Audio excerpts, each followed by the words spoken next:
Alright, welcome back to my video series where I talk about being on hormones. Because hormones are good for you. Um, yeah, this week was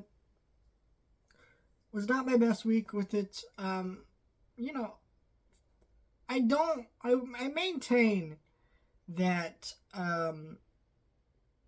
this is the right thing to do, but it does feel like, okay, second week, I have noticed mornings are worse for me. Like, I get up and I'm more agitated, and it makes this feeling of like, oh, I just need to stay away from people because I don't want to like get angry at them for no reason. Which I think is normal for everybody though, like just in general. But it's like me, I feel that a lot more. I feel more groggy in the mornings. I I definitely feel the fatigue a lot more too, especially at nighttime. I'm like, man, I used to be able to like, well, not be able. I not on purpose. Like I wouldn't go to bed till like 11, 10 o'clock. Now it's like by 9 o'clock, I'm at least out. And then waking up at 6 is like sometimes I literally set my alarm for 6 so I can get ready for work, and I sleep through those alarms sometimes, and that leads to problems because I take a ride to work, and so if I sleep through the alarm, it's like fuck, I gotta get ready in just a few minutes. But I've been able to work that out. So that's one thing I've noticed a lot. Other than that, I would argue that there's not a lot of changes. I refer you to my last video so you can understand what I'm saying. My skin is definitely smoother.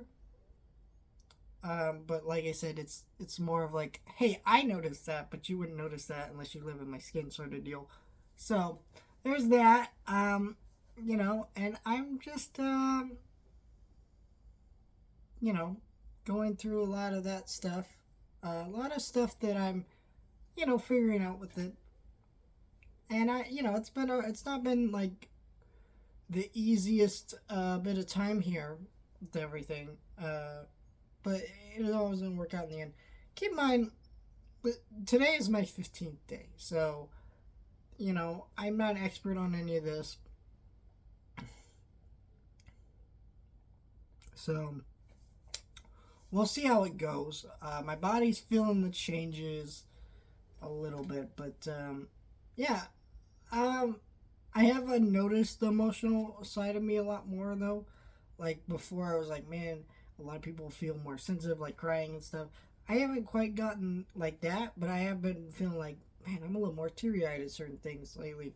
I listened to Bruce Springsteen's new song about like against ice and shit, and then I was like, a little bit, but not like fully. But I feel like that could change next week. You know what I'm saying? I don't know. I'm surprised I'm not crying a lot more because if you know me, I'm a very teary eyed individual. Also, I guess one of the things that is finally hitting me now that hadn't hit me before was I didn't, like a lot of people, I didn't really assume that it'd make me a different person, but also I kind of did. Where, you talk about, like, they tell you your mindset, your moods kind of change, and it was like, okay, that's a big change, but you kind of expect something bigger out of it. I don't know how to explain it. So it's not like I literally thought I'd be a different person, but it was like, oh, I thought certain things would change a lot more than they did. But that's the real thing about being trans that people don't understand. Is if someone is trans, they don't literally become a different person. They are the same person that you knew, just in a more truer form to where they've actually been inside. If that makes sense. Um, you know, all my life I've known I've been off. I haven't been able to explain what that feeling was to people because for a long time I didn't know what being trans meant. And then when I finally did, it was so shamed in my household, in my life, and is still shamed in our society. And I'm sure a lot of you are really scared. I was too, believe it or not. But you gotta work through it. So I'm pretty happy with the way things are going. It's not perfect. It's can be kind of frustrating. But yeah, let me know your thoughts. Like, share, and subscribe.